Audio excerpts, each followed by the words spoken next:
So John Campbell's done this video where the Prime Minister is getting challenged by one of the COVID victims. Looks like it's on GB News or some the People's Forum. Don't know how long they've been doing the People's Forum for. So anyway, yeah, this guy's challenging the Prime Minister, who's been quite brave, to be honest. But I made a talk the other day. It was something to do with what Extinction Rebellion and Jonathan M. Fuller had put about the Essex police chief. And I kind of got a bit annoyed, but I put a statement, I ended up deleting it. But basically, right, so the thing is this, the Prime Minister has put a speech out recently saying that he's wanting to even add more and more power, give the police more and more powers, or give more and more powers, or more and more restrictions on protesting. Yet, when is he being given? The thing is, he's giving more and more powers to the police, but when you're doing petitioning, you're meant to have powers. And why are we being given more and more powers? Really, what he's actually doing is taking away powers, if you think about it. The whole point in petitioning and actions is to enforce and facilitate actions to challenge the government and councils. Now, the police are a party who... The thing with the police is this, right? They actually turn up at council meetings and represent to get things done. And they also, represent to get the law changed and for equipment and safety and, the fitting of the cameras. They're a party. They're actually acting as a party, and there's certain things that they want to get put through, right? Now, a lot of the things that people are campaigning against now and petitioning the government are that they don't want cameras, or they don't want certain speed limits changed, or, they don't want the government to make certain policy decisions on climate or whatever it is. The thing is, there's not only the political parties now, political parties that have a agenda. Everyone, every citizen, every person has got the right to make an independent representation. The fact is that the police aren't just this subordinate, group that, the government just tells them what to do and they're meant to be just walking around keeping the peace. They're actually making representations. Now, if you want to oppose the police, they're a party that you need to be equal to in opposition, same as the council. If you want to oppose the council in something, you have to be able to go about putting material out to get the evidence of public support in order to defeat the council, right? And if Bristol Council, for example, are telling you to take banners down, then you can't obtain the number of witness statements that you need, and you can't also promote the issue and so forth. There are also other functions of petitioning and casework, like gathering evidence and obtaining evidence, getting access to documents and data, and if people won't give you them, actually having powers to access documents and information, enforcement of documents and data, which is what really we're not being given with Parliament. Now, the thing is, which is an investigation, so what Sunak is really doing is he's tipping the weighing scales like on Libra. What he's actually doing is he's getting like the Libra weighing scales and he's tipping them, he's lifting the police up, giving them more powers, and he's tipping you down and giving you less powers, taking powers away from you, right? Although I know that there's a concern that there are a lot of people in the country now who are immigration issues and they aren't even British subjects, and they might end up getting caught up in protests and so forth, and they actually don't have any rights when it comes under the Constitution. There's that problem, but then again, Americans are trying to say that you can make representations if you're from overseas, and I actually petitioned the White House and so forth. You can collect petition signatures if you're in America, but you can't sign the petition, but you're allowed to go and collect signatures from the residents. There are issues over who has and who hasn't got rights. and who's in the country and who hasn't got rights at the moment. But let's not get that mixed up or misconstrued with what Priti Patel's been doing in the legislation, when the legislation isn't even referring to people who are using rights anyway. It's just vague, random protesting, which is actually getting misconstrued and muddled up with, what a case of the government is or is not. Now, the thing with Sunak is this, right? He's saying he's meant to be putting restrictions on rights, so you've got less chance to act, or there's certain things you can't do. But then he's giving the police... Every time he does that, it's saying the police have got more power to do something. So whereas you were doing a certain thing and you could do it before, now you can't do that, but the police can stop you from doing it. Every time he does that, the police are gaining power and you're losing power. Now, the default setting of of England, of the liberties of the realm, is that a police officer is a citizen and you're a citizen. And if someone breaks the law, including the police officer, you can enforce it. If you break the law, someone can enforce it against you, right? That's the default setting.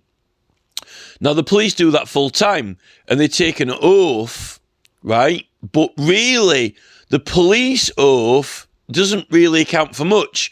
It only compels them to enforce the law because that's what their job is. So they've got to enforce the law. If they're not enforcing the law, they're not doing the job, right?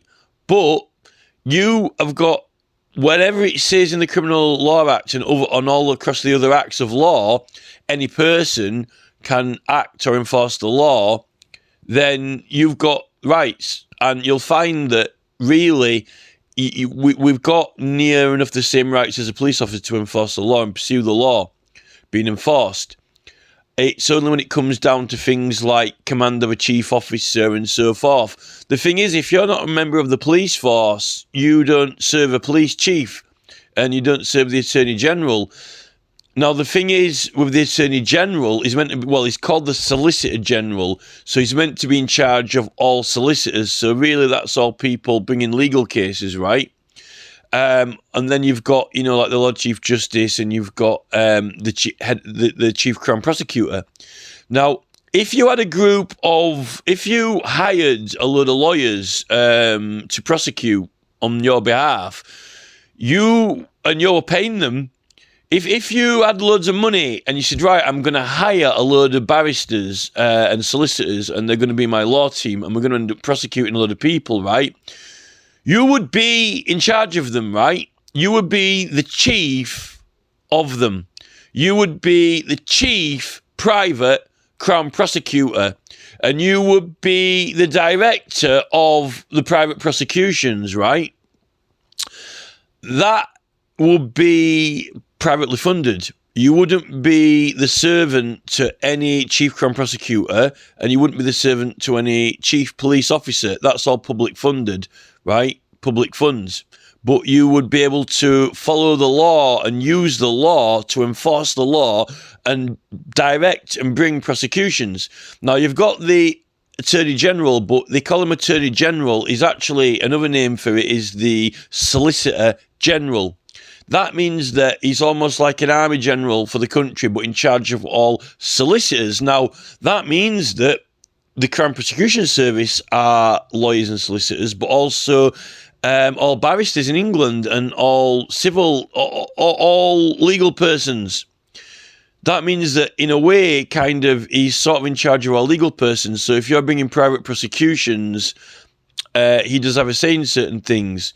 But you only have to go to him under certain circumstances. And the thing is, he is not... the thing is, if you're bringing private prosecutions and you're directing it, right, and the thing is, right, if you haven't taken the oath of a police officer, you don't have to go around doing that job, right? Although there are certain obligations to report crimes and so forth, right? Not all people do. But you don't actually have to enforce the law, only mention, right? Now, the thing is that if you're doing private prosecutions and you are upholding the law and so forth, you really can direct what witnesses you use and want, and if you want to charge people or not, and so forth. The Attorney General isn't really in charge of private prosecutions. Now, the thing is that the Crown Prosecution Service are allowed to take charge of or take over criminal prosecutions if they're private, if they suddenly decide that it's in the public interest, right? Usually it must be in the public interest or you wouldn't be doing it, but they might suddenly decide that, oh yeah, we're going to officially acknowledge that, we're going to do it on taxpayer money in the public, right? What interests me is this whole thing of immunities, granting immunities to witnesses. Well, the thing is, if you have got a private, if you've got a private group of lawyers and solicitors, and if you're directing them and also, doing police to investigate, you can prosecute who you want. So, I mean, you can have witnesses. Now, the thing is, they might be breaking the law, some people who are helping you. But then again, if you are in pursuit of crime yourselves, then you can do certain things without it being a crime, without it being an offence, right? So that if the other people you take on board helping you, you acknowledge that, then they're not breaking the law. Well, they're allowed to use whatever reasonable force or do certain things without it being illegal because you're doing it in pursuit of crime, right? As long as it's not something like entrapment or so forth, right?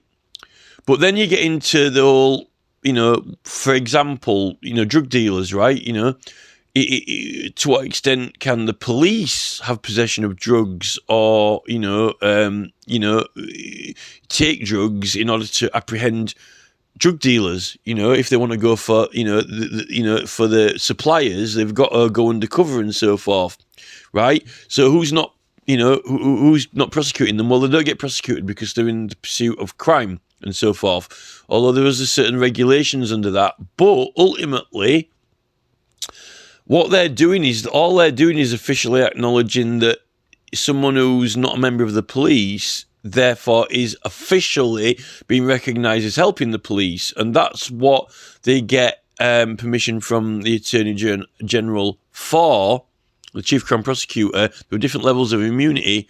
But saying that, it's if you had private lawyers and barristers and you'd all, you knew what you were doing and you'd written down what you were doing and you'd written, we're pursuing this crime and it's all in writing and, you're collecting evidence with investigators and, you're going to court, you're officially recognised for doing it anyway. Now, if you want to take on witnesses, right, you can take on whatever witnesses you want and either they're helping you or they aren't, right? So, to what extent do you have to get the Attorney General's permission for you to not charge them? Well, this is the thing. When you go to a court, when they're appearing as witness, all witnesses are meant to get protection anyway. I mean, the ironic thing with that Attorney General permission for assisting offenders is this, right? In the Inquiries Act, all witnesses in the Inquiries Act get immunity anyway through the Act. Although they say that, there are certain purposes why they get immunity, but, it's either immunity or it isn't, right? They say that it's immunity for, press purposes, but it says it's giving them immunity. But the Act gives them immunity. The law gives them the immunity. As soon as they're acknowledged as a witness through the Act, they get the immunity, right? So no one asks permission. When anyone is called as a witness or required as a witness in the Inquiries Act, the Act gives them immunity, right? No one gives, the chairman basically, by calling them, right? The chairman calls them or requires them as a witness and they get the immunity, right? Because he didn't give them immunity. He didn't say, I'm calling you as a witness, and by the way, and I will authorize your immunity. No, the fact that it comes with it, the immunity comes with the fact that they're a witness in the Act, in the law. that's really the basis of how it works in law anyway, if you are being a witness. But it's like, who's giving you permission? It's like, where do you get permission from? Well, this is the thing. The CPS, they have to ask their boss, someone's directing the prosecutions. But if it's not the CPS directing the prosecutions, if it's private prosecutors, that you direct it yourself. So you say who is a witness or not. They're not giving them. What they're doing is, the Attorney General is basically checking. What he's doing is saying, yes, they can assist. Basically, yes, we will take them on as a witness. He's not really. It's not granting the immunity. The immunity comes with taking on the witnesses, right? The Chief Crown Prosecutor and then the Attorney General. But they're not giving. The Attorney General is not saying yes, you can have immunity. He's saying yes, they can be a witness, right? But if you're bringing private actions, the CPS can take over proceedings, but they don't have to. Now, if you're directing your own proceedings, you decide who are your witnesses and who you want to have helping you and so forth. So you're not at the whim of a Chief Crown Prosecutor, and possibly not even of the Attorney General. Because the thing is, if you're already investigating something using Criminal Law Act and things, the law gives you certain rights and immunities anyway, just because of what you're doing, right? All it is that you're acknowledged whether you're doing it or not, which the police are always acknowledged to be doing the police job. So they've got what it says in the law, right? It's all to do with acknowledging what you're doing. So it's all down to, are you doing this or aren't you, basically. Now, why I've gone into all that and talked all about that is when it comes down to, like, bringing casework, but not a criminal case, not a civil dispute between another party as a plaintiff and a claimant, when it comes to bringing petition to the House of Commons or to the local council authority, right? You are a body, right?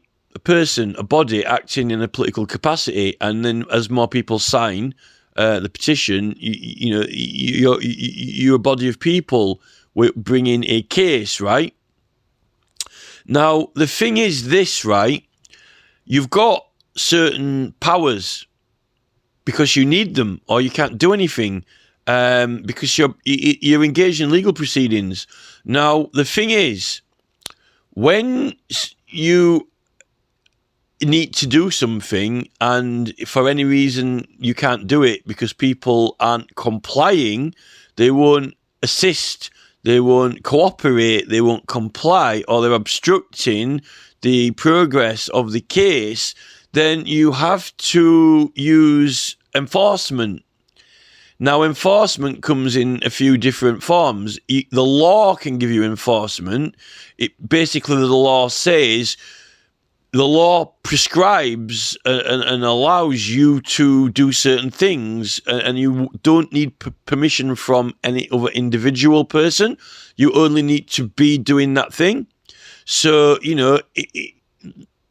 so the law gives you powers. Like, if you are pursuing a criminal who has stolen something, the law gives you powers. Another person can't obstruct you or get in your way, right? When you're pursuing them, that's given by law, right? So, but when it comes to obtaining documents, right? Really, for Parliament petitions, if you're wanting, to prove, chemical bioweapons or food harm, and you want to get the laws changed on food, or if you want a public inquiry, or if you want to get the tax changed on something, whatever it is, you need evidence. Now, because it's a legal proceeding, it is a legal case, petition to House of Commons, and the committee is a small tribunal, and it has got powers. Now, the thing is, if you can't get access to documents, then you need to request enforcement powers. So really, you need to get a form and fill it in, and then you say, I need these documents, and then the petitions committee really are supposed to sign it and say, sign it off. And then you give it to the person and say, right, I'm requisiting these documents, just like a subpoena from court. But that is a power that the petitions committee's got. No one ever hardly uses it. Summon someone to give evidence, right? The petitions committee can do that, like a court can do it, but, you're a party making a claim. Now, the thing is, when it comes to things like TfL, Traffic for London, and these ULEZ cameras and things like that, right? If you want to stop the ULEZ cameras or get rid of the ULEZ cameras, like this Dave Fowler petition at the moment that's got about 1,400 signatures, right? He wants to stop TfL. If you want any evidence and you can't get it, then you need to use powers, enforcement powers. Now, the thing with the petitions committee, most of the powers have already been they're already in effect. So you don't need to. You shouldn't need to ask for them because they're in effect as standard orders. Well, a standing order means it stands. So they've got the order. The order is standing. It's a standing order. Now, one of these orders they've got published on the website, which is, share these petitions. You've got to share the petitions in order to do what is required. Sharing the petitions is distributing the documents and material. So you've got a direction from Parliament to share by email, social media, in print, by hand. Now, so they give a direction, share this. So, and they publish that direction. So the Parliament, the House of Commons, has already got published an order which applies to all of England, the public, because you can go on the website and read the order, is that these petitions are to be shared around this country, right? Now, you might encounter problems sharing them. Like, for example, you need to share them in print and a printer won't print them off.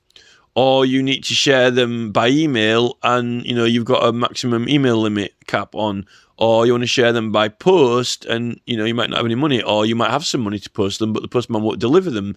Or by telephone, BT might refuse to give you a telephone contract, even though you get the money, and say, I'll pay for the phone line. I'm not asking it for free.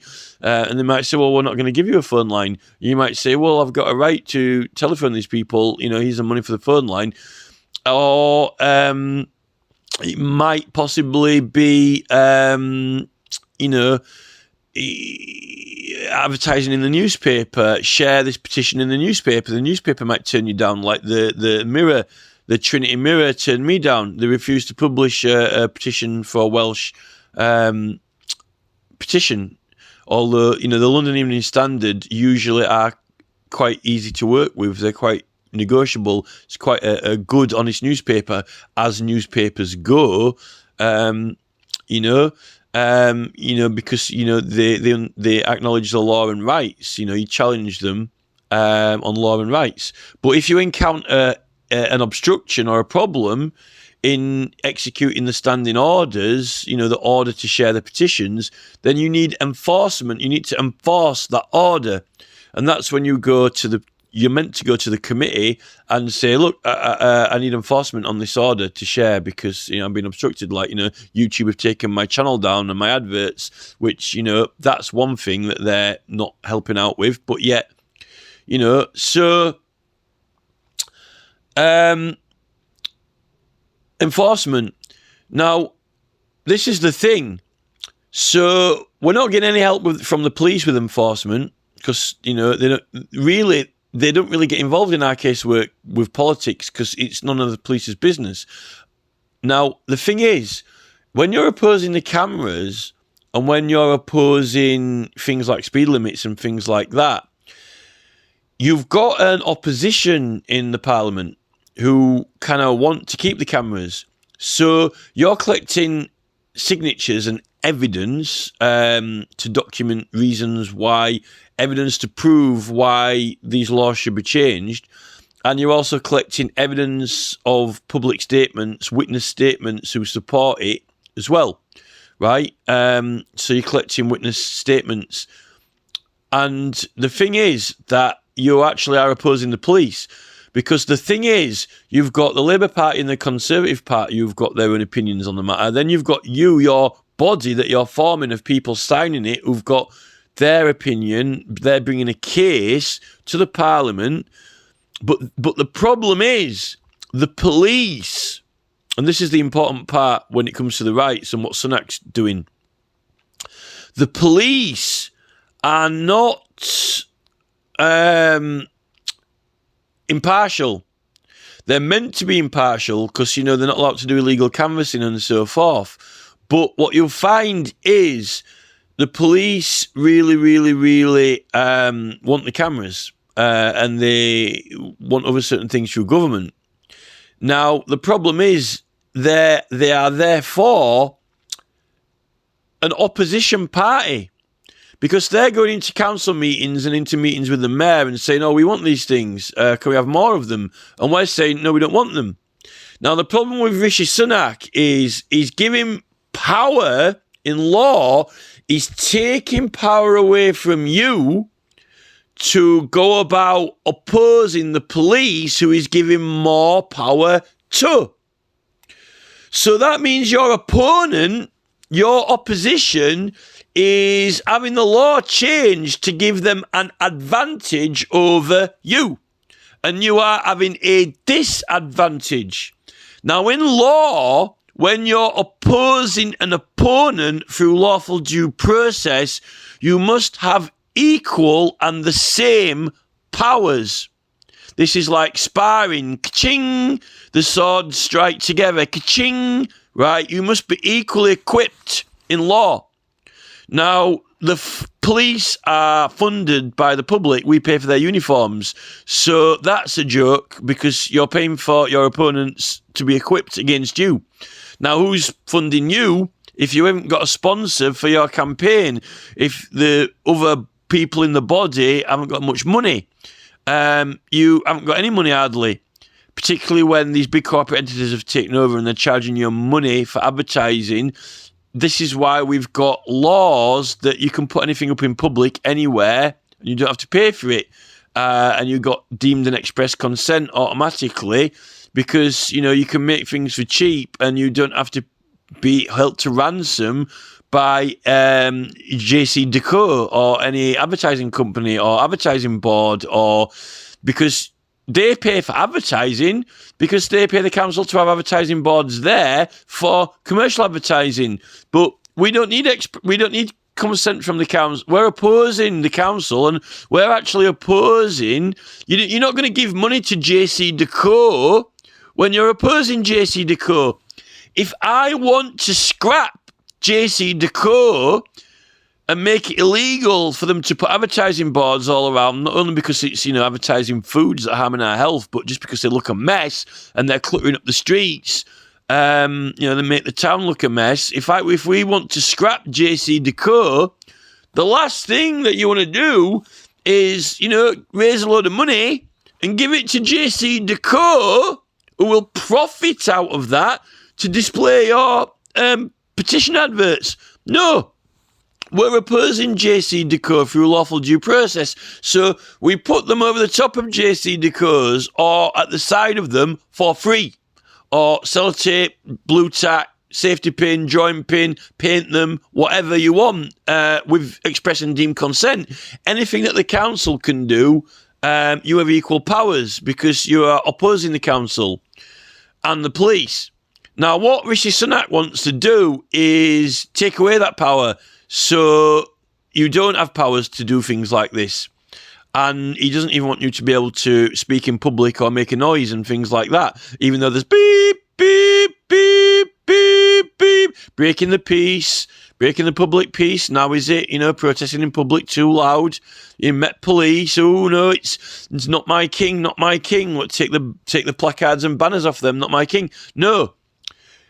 How could it possibly be that a construction company with a couple of JCBs and a couple of hard hats and Ivy's jacket could possibly have more rights to make a louder noise in public than someone who's bringing political proceedings opposing the police chief officer with his cameras? How could that be? It can't be possible, can it? Because a construction company are not engaged in a democratic process that is changing the law, possibly even changing the law on construction companies. So it would be impossible in law for you to be breaking the law by making any noise louder than a construction site. Because then a construction company, a builder, would have more right protection and immunity from breaking the peace than you or your body. So it can't possibly happen, because the statute law that governs your right to petition is that you can't be prosecuted or held to account or held to any commitments. There is no such thing in construction, because they're not petitioning the government. They're doing a labourer's job. It's not engaging in legal proceedings. So any law that Sunak, Patel, Braverman, Johnson, let's not get biased, Johnson, Mogg, anyone like that, put any law through which would claim, purport, or assume that anything that anybody who is doing political action could possibly be breaking the peace for doing something that a construction site could do is that's an unlawful act of law. It's unlawful legislation. It can't be lawful to enact it, and therefore it's void. It's also subverting the liberties of the realm as well, which is illegal, criminal, evil ministers, councillors, judges. That's the whole point, to stop them doing things like that. And they're breaking the law, not you then, So, we're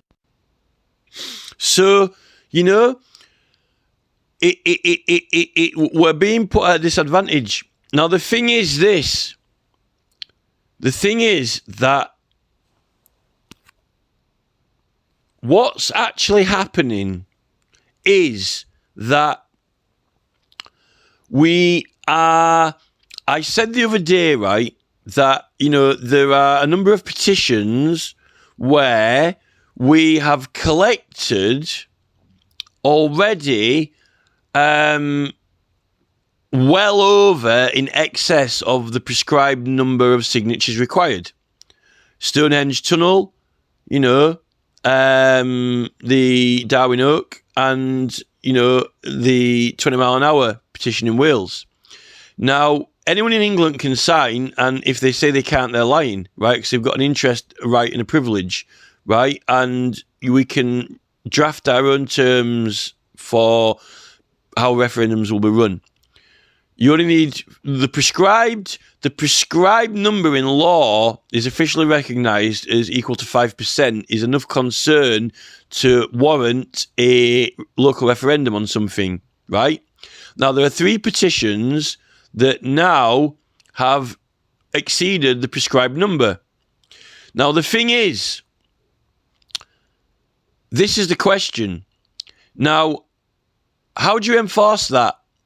When the law says that if you achieve a prescribed number of signatures, you are entitled to a referendum, and those are the rules of engagement, those are the rules of play, you've proved that there is a great public concern, right? And you can have a referendum. If the ministers or councillors aren't giving you it, then they're obstructing lawful due process, and they need to action it, It's like, sign this subpoena. I need this, it's like getting a subpoena signed, basically, I need these documents, and I need enforcement to get them. When you've got the signatures for the referendum, right, you need enforcement because the councillor or minister is not giving you the referendum. So you need enforcement on that. Now, how do you get enforcement? Well, you use powers. Now, this is the question. What powers do we have? Now, the police, when they are upholding the law, they are allowed to use reasonable force. So if there's a group of people breaking the law, if they are actually breaking the law, well, what the police will do is they will first ask them, to stop breaking the law. And if they've broken the law already and they want to arrest them or whatever, or move them, then they will actually then engage and they will use physical action. Now, I've heard the police actually say they will hurt people. If the public aren't doing what the police want them to do or what the law says, then the law gives the police a right to physically act on the bodies of the people. Now, it says reasonable force, but some police have been actually warning members of the public and they've been threatening them with pain, with harm. They've said, if you don't yield, we will hurt you. If you don't yield, we will harm you. We will hurt your hands. We will hurt your arms. We will apply pain to your body so you comply with our requests and actions, right? That's what the police are doing, right? Because a person is not doing what the law requires them to do, and that gives the police a right to use a physical action, like arrest or detention or move their physical body or whatever, right? And they're actually threatening them with harm, physical and bodily harm. Now, this is the thing. This is a question, by the way. This is why I said to Essex Police Chief, I called him out on it the other day on the video, but I deleted it because I got a bit annoyed. But I'm rephrasing it now. So I say this to Essex Police Chief, right? In a case, a legal case, we have collected witness statements and evidence that is prescribed and required to compel ministers and MPs to an action. And they're not acting, right? So how do we get them to act? If we've used words, we've written letters, the police might have used words against a protester. They might have written letters to them. But when it comes down to it, if they won't move, then they'll use physical engagement. They will touch them. They will touch their bodies.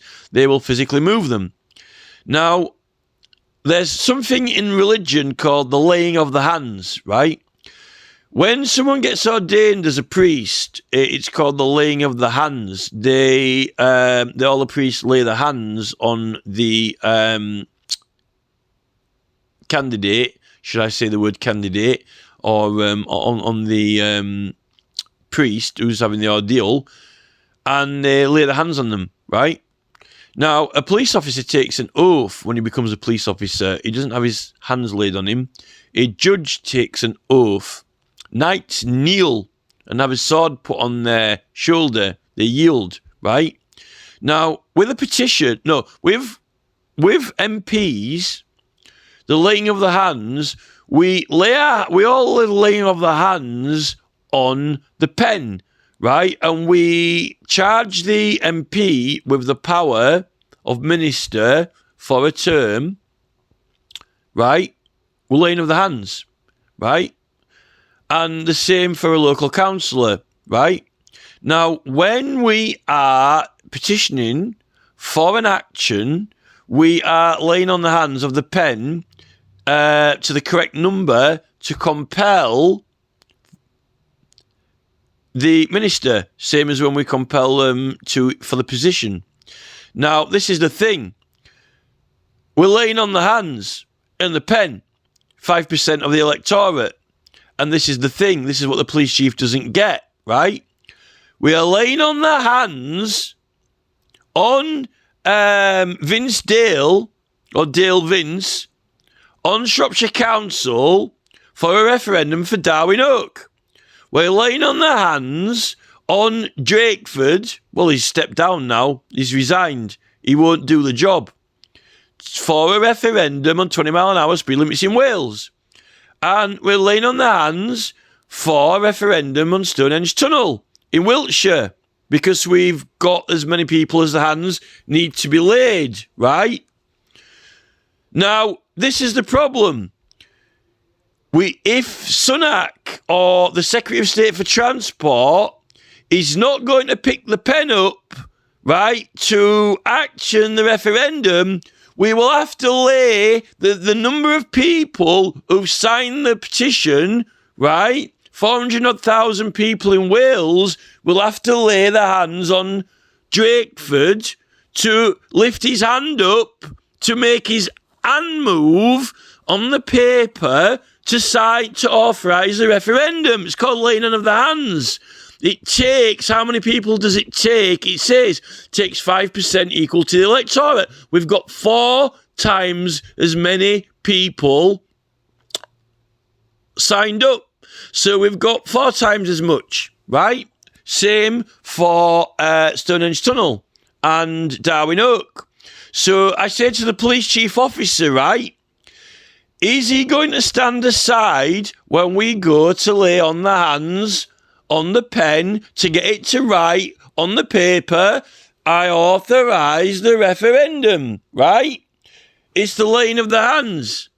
And we, as the police do when they don't have 400,000 signatures, they've just got one officer saying you broke the law, but yet they seem to have the right to apply harm and hurt someone.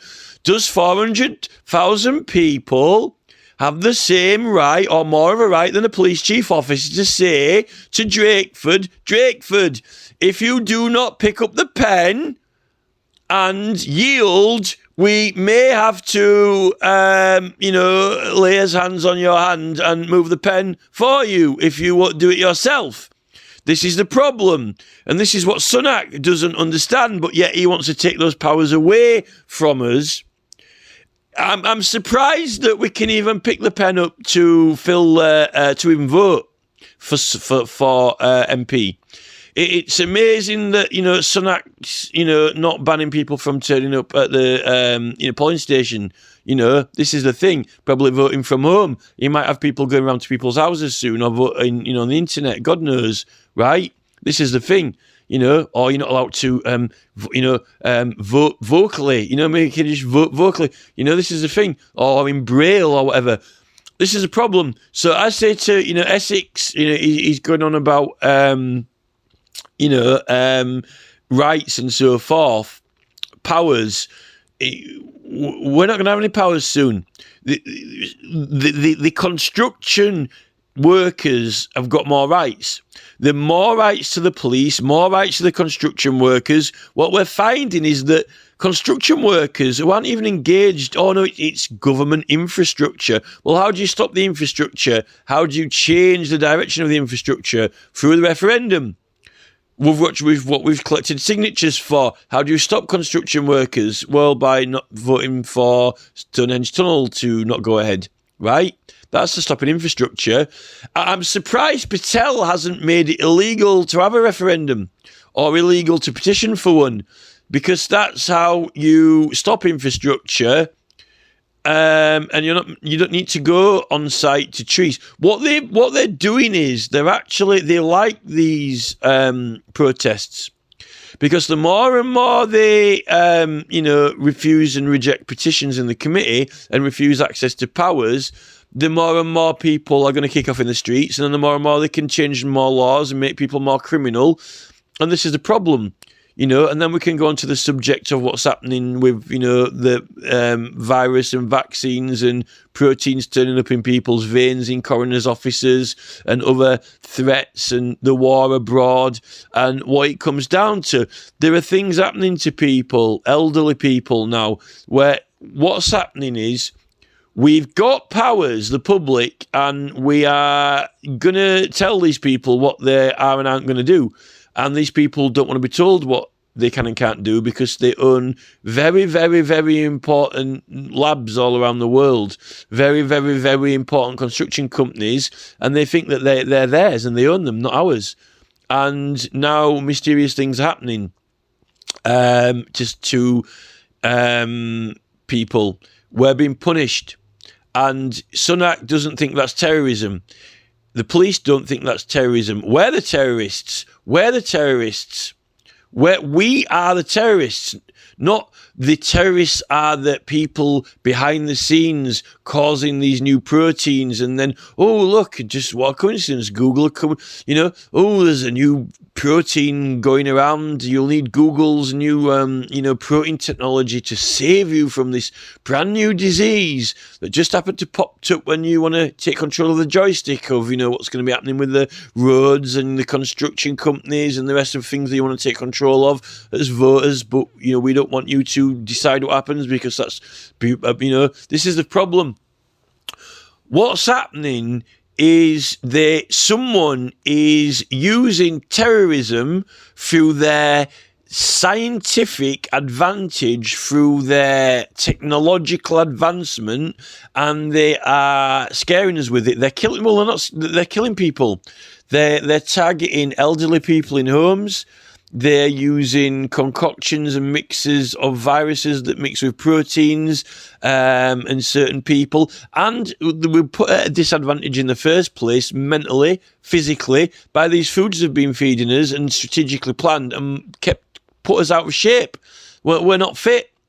And then when we go to courts and challenge them, then even women who've got sons who are CID, even the sons don't want to talk to, if mothers stand up against the police, then the police are even getting their family, to turn against them, disown them, this is the thing. So it's an army. The police are a standing army now. There was a law that says standing army is illegal. A standing army is illegal. The only army that you can have when there's not any conflict on with a foreign country, and in America they're not meant to have an army when in times of peace. But what happened is they made a law no standing army, and then we ended up with this police force starting in the 1800s, 1900s. They started putting this force together. Yet, when you have standing armies, so what is the police force doing? Oh, enforcing the law. Well, yeah, everyone enforces the law. That's the point in the law. The law says that you can enforce the law if someone breaks it. You don't need a police force. And now what we've got is a standing army that is, claiming that it's upholding the law. But what it's actually doing is it is representing itself as a body, political, in councils and governments, and it's pursuing things that it wants, like surveillance, barriers, bollards, equipment, truncheons, tasers, all these things it wants. And we don't want it to have it, but they're using the things. We're paying to equip we're paying for this standing army, and we wouldn't need a standing army if there weren't any crime. But miraculously, the figures are going through the roof. Instead of going down the crime, the figures are going up because we've got all this immigration flooding over conveniently, that someone seems to be like almost guiding them in. And then, now we'll need more and more and more standing army. That's strange. Why would you need that in a peaceful little village in Winchcombe?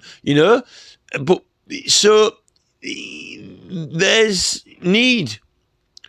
Now, we've got a problem because there shouldn't be any crime. And it seems that we need a bigger and bigger and bigger and bigger and bigger standing army with more and more and more and more powers of surveillance. Yet what these powers are doing is that because Sunak is refusing referendums when we've done things by the book And when the petitions committee are refusing things when we've done things by the book, they're blocking us. And then when people resort to how will the police say we will use force, then they're saying, oh, we'll have to give the police more force than you and reduce the powers you've got for force. So effectively, we're opposing the police. We're being blocked in the committees and through the ministers, so we try harder and put more force in. Then they say we'll have to reduce what force you're legally allowed and increase the force the police are allowed to use. All because Sunak is blocking the door. Sunak he won't pick the pen up. So either two things are going to happen.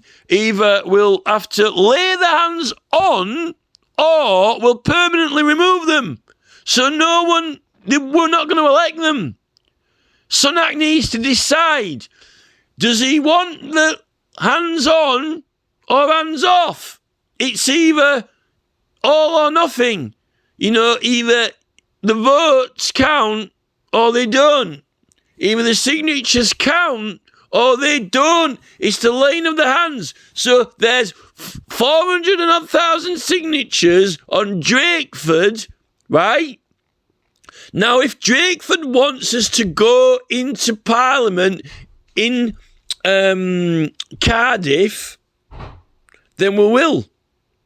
And we'll have to lay the hands on Drakeford. If he can't lift the pen himself, we'll need to lift the pen for Drakeford if he can't pick it up.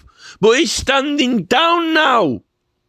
So he's like a blimp body. He's gone limp. He won't stand. So we need to either pick him up like he's fainted. We need to pick Drakeford up and move his hands for him because he hasn't got the strength to move them himself, or he's resisting. But he doesn't even want to do it because really Drakeford doesn't want to do a job that the people have charged him with. He wants to do what he wants to do, even though he's only there because he got charged. If he hadn't got charged, he wouldn't be there. I don't know how he thinks that he got there. But now he doesn't want to be there anymore because he's realised that, I'm not here to do what I want, I'm here to do what the people want. This is the problem with Drakeford. He's disillusioned. He thought that people were charging him to do what he wants to do, not charging him to do with what they want him to do. And this is Sunak's problem, and Patel's, and Johnson as well. Now, either they're charged to do what we want them to do, or we won't charge them at all. And, it would be all right if we could vote through with the police chief as well. That would be something we could vote for, which would be worthwhile,